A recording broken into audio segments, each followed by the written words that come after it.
second Inside Government program tonight for the fall 21-22 semester here at Cayuga Community College, and broadcast on Spectrum, Verizon, Fios, the Auburn Regional Media Access, better known as ARMA, as well as WIN 89.1, the college's radio station. I'm your host, Guy Cosentino. On Thursday, Cayuga County Legislative Chairwoman Aileen McNabb-Coleman presented a draft 2022 budget to the legislature that they will consider and are considering right now over the next 45 days. The $160.6 million spending plan keeps property tax rates flat, which everyone is excited about, and expects a greater increase in sales tax growth that seems to be coming in higher than in this current projected year. We have the chairwoman in the studio today to talk about her proposed budget, COVID, and matters before the legislature, and possibly attempts to hire a new manager, redistrict, a whole lot of other things that are going up there. And this all comes at a time where the legislature and her position may change because of last week's election. As we tape this at about 4 o'clock on Tuesday afternoon, the 9th, absentee ballots are being counted, but when we did our first forum this fall, we said that of the 15-member legislature, there were 6 Democrats, 5 Republicans, 1 conservative, and 3 non-affiliated members. As we said, half the legislature is up for re-election this year, or election this year, with 4 incumbents not running for election, and that could change control of the legislature come January, depending on the outcome of absentee balloting this week. And as it looks right now, it looks as if, and I'll have her check my math, but it looks like Democrats have picked up at least 1 seat in the city, but lost 2 in the county, with 1 non-affiliated member changing to the GOP, which may mean come January, 7 Republicans, 5 Democrats, 1 conservative, and 2 non-affiliated, if that gets me to 15. We're going to have a math test at the end of this, but what will likely happen is one of those unaffiliated may caucus with the GOP, which under weighted voting might give them control of the legislature. That's very good. I had to write that 3 times because I kept coming up with 16 and I couldn't figure out why. Welcome back. Thank you, Guy, and thank you to Cayuga Community College for all of your work today and hosting this. Thanks for being here. So before we get into government and that, you have been very public about this, but how are you feeling? You had a little bit of a go around about a month ago. So what's going on? So I was. My son was very sick, and we were continually having him tested and checked out at the doctors. And then I was having some symptoms. I did a at-home test, and I was positive. And my son had been negative. COVID. We're talking about COVID. Okay. I had a positive COVID test, and I lost my taste and smell, in addition to other issues that was other symptoms. And so I spent a few days in bed recovering. Do you have your taste and smell back? I do not. You do not? I have a bit, but not all the way. But you were very public about this in this sense, which I think is great and honorable for you, because people need to know that you were vaccinated before. Yes. So you have also been very public. You said that this could have been worse. Absolutely. I was, I have underlying medical condition. I waited until I could see my doctors in person and have discussions about the pros and cons of getting vaccinated. So I wasn't vaccine hesitant. I just wanted to be sure I dotted my I's and crossed my T's about, how this would affect me. And, I felt very satisfied after having those appointments, and of course COVID, and when could I get in to see the specialist that I see. So then I finally was vaccinated at the beginning of August, and I was thrilled. The same time my son was also, who's eligible, was vaccinated at the same time. And so I do honestly believe the vaccine saved me from having to have further interventions through hospital care. I know I was in bed a few days. I had terrible symptoms, and then I turned the corner and I started to improve. And I do credit the vaccine for that. So you've been very public about this. Why? Well, I think it's important that folks who, I think we can't assume everyone is vaccine hesitant or anti-vax. There are many reasons why folks are concerned, and they really want to do their homework. So I do believe we need to have a little patience and education. And I went through that. I felt that way. I really wanted to know, am I going to put something in my body that's going to worsen my condition? Is the medication that I take to address my medical condition somehow going to interfere with the vaccine? There was a lot. I just had a lot of questions, and I really wanted to share with everyone in the community that I understand that you may have questions. It's okay to do your homework. At the end of the day, I did want to share, though, that I had done that, and it worked out in my favor at the end of the day. So I you do feel like you're taking a risk, but I felt like that really paid the benefits. Kathleen Cuddy was here last week, and we still have a below the state average. This is before the 5 to 12 categorization. Yes. We're at about 53%, which sounds high, but that really means that 47% are not. That's right. Right. Why is that? I we're don't below know. the state. We're below the state by, I want to say, almost 12 points, right. if I remember correctly. Yes. Yeah. I can't answer that. It is the reason that I really sought doctor's advice. I really thought that if our community had responded so quickly to get vaccinated, I could take the time to do my homework. And then I realized I was out of time. I needed to get the vaccine and go after this myself. And I couldn't rely on the community to build their immunity. So I don't know why people are hesitant. I think there's a lot of misinformation. I don't know why folks continue to spread that misinformation. I feel as though the medical community has come out and said that even though you have underlying conditions, you should really get it. So I don't really know why. Is there more that the legislature and the county can do to encourage this? We did talk a lot about different initiatives to get folks in. And at the end of the day, from where we're looking across the state, it doesn't appear that they are going to put folks over the edge in order to get it. The different incentive programs, gift cards, a shot of beer, or a ice cream cone, or gift cards, or our Board of Health at the county too is also behind that saying that we weren't sure that was going to help. So what is going to help? Education will help. And until folks around you get sick and go through an experience like I went through, so has that changed the way when you came back to the office, you say, well, okay, I've gone through this, the following things are going to change.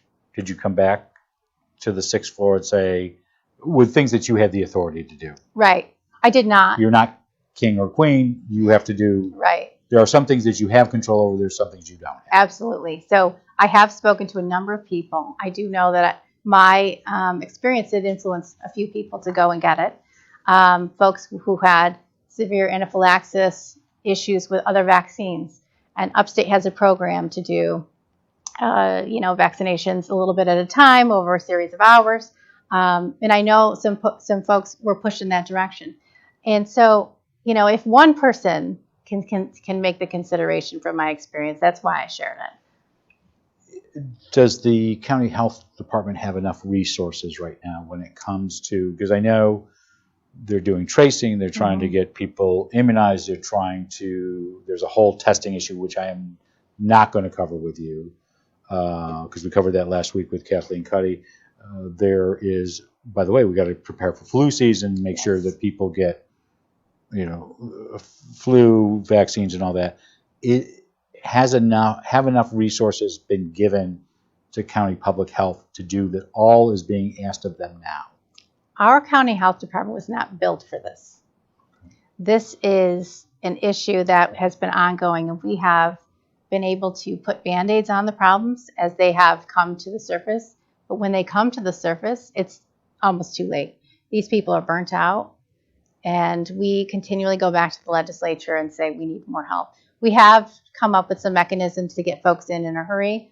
There's also a shortage of nurses. There's also, we're up against, a workforce. The national trends as well. With the workforce. Yeah, so it's not, it's not been easy. About a year ago, I called the governor's office and said, the pandemic has outgrown us here. And and then we needed help then with some And surge what was capacity. the response? We had a very good response, and we were able to set up community testing, and that was the testing we set up at Emerson Park, and they were able to send surge teams and a lot of support in that way. So we are keeping our eye on things. We don't want to be in that position again, and I know Kathleen and her team have worked very hard to try to keep everyone So maybe steady. the last COVID question here. So we had all but one of the candidates here in the studio. Okay. I think of all the candidates, so we had 18 candidates, if I remember correctly, 17 showed up. I think only one was not vaccinated. Okay. And they were very clear about that because we have protocols here, as you know. We are a county institution. We do follow those directions. Do you think all the members of the legislature are vaccinated? I do not know exactly who is and who isn't.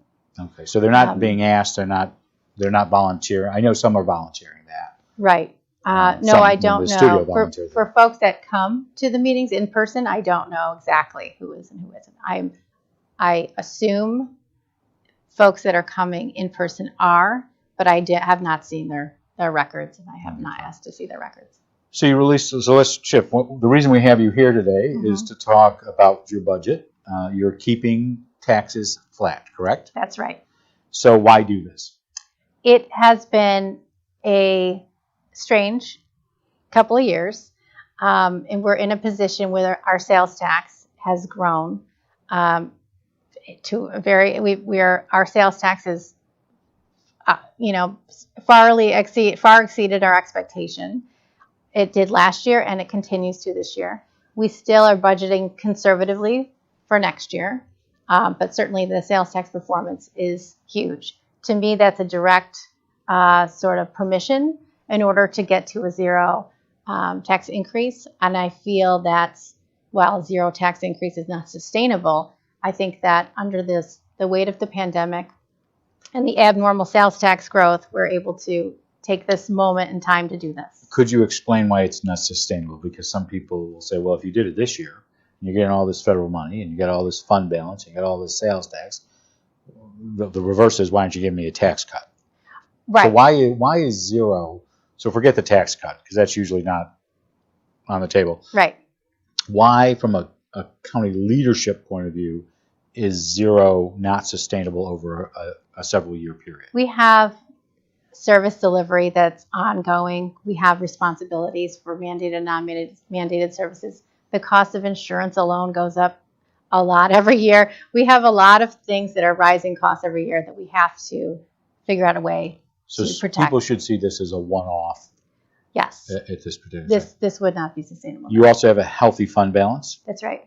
And you're still you'll be using about 2.1 million of your fund balance? That's true, but 800,000 of that is for capital improvements to 2 new roofs on Where buildings. are those roofs going? At the jail and at the Hardenberg building, which is the building that houses the DA and the health department. Health department. So at the end of the year, assuming your Lynn Marinelli, your budget director's estimates are on track, and nobody would doubt those, is that you're going to have a $22 million fund balance at the end of this year anyway. Right. And so that's why you can dip in part. And you don't always, if I remember the history of the county, even though you've used fund balances, sometimes you don't use it all at a given year. That's for a true. variety of reasons. That's right. Yes. So can we go back to sales tax for a second? Sure. So your current sales tax is about $25.5 million, if I read that correctly. That is below what you will expect is you're going to use about 2.3, but that's well below the 27 million that she estimates you're going to take in. Right. Is that because there's been pent up, none of us, other than Amazon, if I get another Amazon box on my front porch, I think the postman's going to kill me. Is it because now we have pent up and we can go out to dinner, we can go to Bass Pro, we can go do some fun stuff, we can go to the movies? Is it pent up? Is that why our sales tax up? I am not an expert in this. However, I do know this community has invested in their homes. They've invested in, appliances and sort of some cars, although that's a tight market right now. But yeah, I do believe there's a lot of pent up. Folks are just ready to get out there and ready to live life again. So they're maybe not taking, they're not as hesitant as maybe they would be, on a regular year when, with your sort of entertainment expenses. So does the county have a gas tax? So I know the city has one. So as fuel prices have gone up, that may be driving part of the city numbers. Right. Is that the case with the county? I believe so. I don't have the, I will tell you though, as when I first started driving, my father would say, "You never get gas outside of the county," so and even outside the city. So yeah, I don't. Because you want the revenues at City Hall. Yes, keep it here. Yes. Your dad was a member of City Council for several years. So, is there anything you mentioned the two roofs, and we'll talk about extra spending, but is there anything significant in this budget that was not in a previous budget? I would say not. I would say that because you're adding some, but you're adding. So this is outside of the staff. So let's talk about staff. You are going to add some staff. That's right. Yes. One of them is in the health department. Right. So you're adding some staff. Yeah. You're expanding some hours of some operations. Where is that being done? I'm not sure where. I thought I had read that there were going to be hours expanded for. Relying on my citizen story yesterday, but you are expanding some staff. You're also increasing funding for some outside agencies, correct? Yes, that's true. So CETA, the Cayuga Economic Development Agency, is going to see an increase? An increase, yes, for about $25,000 from where they were at a couple years ago. So that brings them up to, I believe, $375. As a base. We typically were funding them at $350. Last year was $300.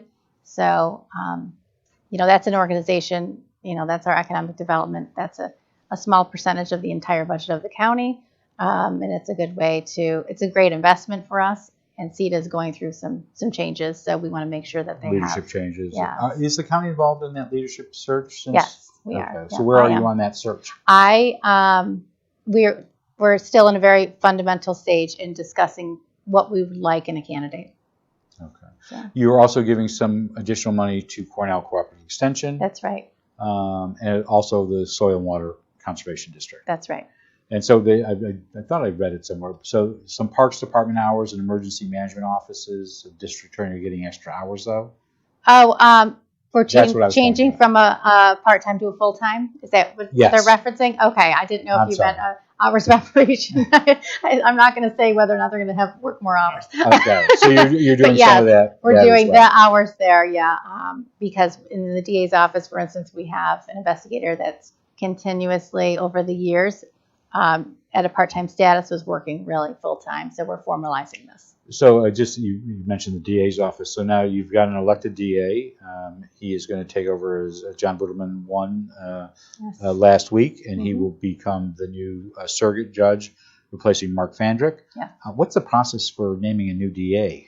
The governor would be naming the new DA. I would hope upon recommendation from the DA and from other entities. So I have not heard from the governor's office. Do you see that being done after January 1st or prior to January 1st? I don't know what the timeline is. No one has reached out. Because there is going to be likely, we'll get to this in a minute, but I want to finish up on the budget. There might be a significant change on January 1st. Yes, right. So let's talk about your budget process now. Okay. So you released it on Thursday. You had Ways and Means, you said before we started last night. They're doing another markup in the next 10 days? Yes. We have 2 more Ways and Means meetings in the next 10 days. Okay. And then what? And then on November 18th, legislators will come with their recommendations in the form of a resolution to, if they would like to, let's say, add a position, they have to decide where the money's going to come from, have those budget lines ready, and then enter them into the record. Are you hearing for any vote. recommendations as of yet? Not yet. No. Last night we didn't really talk about specific recommendations. You're over the hump of the election. Do you, for the most part, obviously absentee ballots being counted now. Yeah. Do you think this is especially because there is no tax increase, property tax increase. It'll be smooth sailing to adopt the budget in early December. That's my hope. We didn't have a very controversial budget last year. It went very well. It was probably one of the more smooth budget processes we've seen in the county in a long time. So I'm excited to present another budget, and I'm hoping that it can go through without too much. So one of the changes that's clearly we led at the top of the show was this issue that you have a likely change in the legislature of your makeup. So as we're taping this on the 9th, they are counting absentee ballots. It does not look at this stage like there's been many changes in that. It looks like Democrats have picked up one in the city, but lost 2 in the county. Non-affiliated is becoming a Republican. But what's more importantly, when it comes to weighted voting, whether it's 7 seats or 8 seats of the 15, Republicans are likely going to have control of the legislature. Is that? That is the way it looks. Okay. Yes. That could change with absentee balloting, but do you expect it to? From what I understand, I do not expect that. Does that mean that you would expect? Jeremy Boyer was in the studio or on the phone asking all the candidates. He had said that you were interested in seeking another term. If the Republicans don't come up with someone, and it's not clear right now that they will, would you want to continue on? Absolutely, I would want to continue. I left my office just a few moments ago, and I have a whiteboard with about 28 projects ongoing and initiatives forthcoming. So certainly there's a lot of things to see through, and specifically also the COVID pandemic. I would like to, get to a place where that is not headlines. So have you talked to anybody since Election Day about continuing on? Members of the legislature, whether they're current and staying or coming on board? Yeah, I have not spoken to the newly electeds about my desire to remain as chair. I have spoken with sitting ledge about this. And what type of response are you getting? Nothing definitive. Well, so there's a lot to consider. And so the bigger question is, will the Republicans come up with somebody? Right. So one of the things that you were, when you had a 6-5-1-3, if I'm doing my math correctly now. Right. Republicans didn't come up with somebody last year. Right. And so they need to have somebody who will come in and be willing to do this. Am I correct? That's right. So a more basic question, whether it's you or your family bloodlines, have been in politics a long time. Right. What happened to Democrats in the county? That's a good question. I get paid just for asking that one. It's a very good question. I don't know. I know that. Were you surprised? Our candidate, I was. Okay. I actually was surprised. Our candidates worked very hard. So I don't know exactly why this turned out that way. I don't know if it's the national administration that had something to do with it. I don't know if it's COVID. I did hear at one point, a vote for a Democrat is a vote for COVID shutdowns. So I don't know what people are associating with perhaps Democrats, but you also had not a lot of incumbents running this year. We had a low turnout, correct. So but the 2 losses in the county. Right. So you didn't have anybody, an incumbent in District 1. You did with Mr. Vitale, who lost, Mr. Batman, who lost. You can't consider Mark Strong in Moravia a seat there, and David Gould ran unopposed. Mm-hmm. So was it anti-democratic, or was it anti-democratic party, or anti-incumbent? Right. Yeah, I don't. With the exception of Elaine Daly, and it's going to absentee, but she looks like she's the winner. True. There, it looks like throw everybody out except for city council. Right. Yeah. And I can't explain. I don't have a very good, clear explanation for that. But you've been thinking about it for the last. I've been thinking about it an awful lot. Okay. So let me talk about 2 other quick topics with you. One is changes in the county treasurer. Yes. So the legislature made changes about a month ago of how the treasurer office operates and reports. So quickly tell us what is being done. Sure. About a year ago,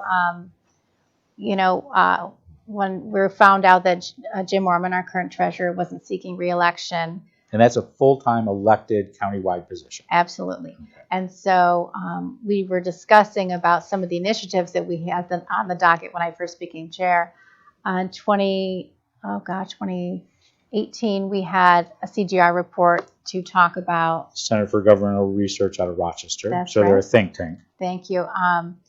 And to talk to us about our form of government and about all of our governmental operations. And one of the recommendations in that report was to centralize finance. And so setting up a separate finance department was something that we have been talking about for years. And this was a great opportunity to do this So underneath. with Jim Orman not seeking re-election, this Right. is This is a great opportunity. And it is important, too, because Jim has done a tremendous job with his department. It's a model county department. And we've got some really great people working that department. And to have his steady hand through the change, and some of these folks have been in that department for years. We've been very lucky that they're in the middle of that right now, and all this sort of influx and separating out the finance department from tax collection. And that's all happening. So what will the now. treasurer now do? The treasurer will still maintain all of the abilities that are outlined in state law. So real property taxes. They are still the chief fiscal officer of the county and doing everything that is outlined in law. Now, is that a part-time job now? No, it's still a full-time elected position. Come January 1st. David Dempsey is going to be the new treasurer. That's right. So it's still a full-time job. It's still a full-time job. All the elected positions are considered full-time. So no change in compensation or anything on that? Not at this time. We won't get to redistricting because that may be for the next legislature. But it's one thing that is out there. It's been 29 months since Justin Woods left as the county administrator in June 2019. Where is the county on hiring a replacement or redesigning the position? So we are currently operating under administrative form of government. Mr. Woods had left in 2019. Since then, we have been operating without an administrator. I've been serving as an administrator as well as chair of the ledge and taking over all those duties, including being the budget officer for the budget. And we had a year to investigate a charter form of government, which would also enable us to have an elected executive, which seems to be the flavor of the body. No work has been done on that all year. So why not? Is it because there's no consensus? There's no work product that's been worked on? Or is it just being punted? I don't know. I have been talking about this. It's something that we've spoken in word and no action has been behind it. I did assign a couple legislators to make that their main focus. That has not happened. So they haven't presented anything. They have not. Many of the forms here, it does sound like the flavor is a county executive, and that would still have to go through a legislative process, have to go before the public.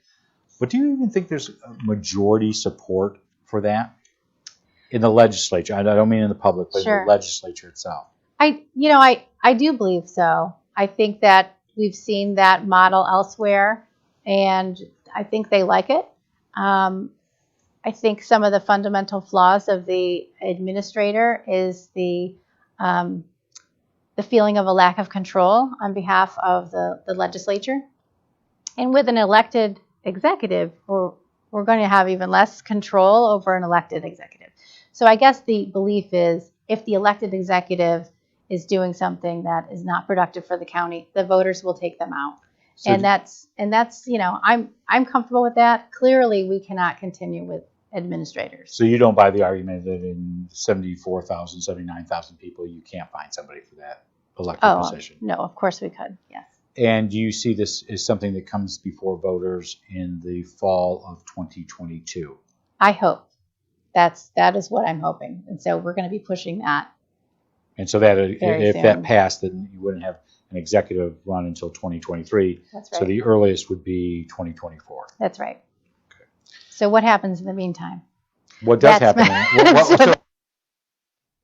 That is exactly my concern. So Currently, they pay me as the chair and acting administrator a salary of $60,000. We have an operations officer that was recently put back on the floor and passed.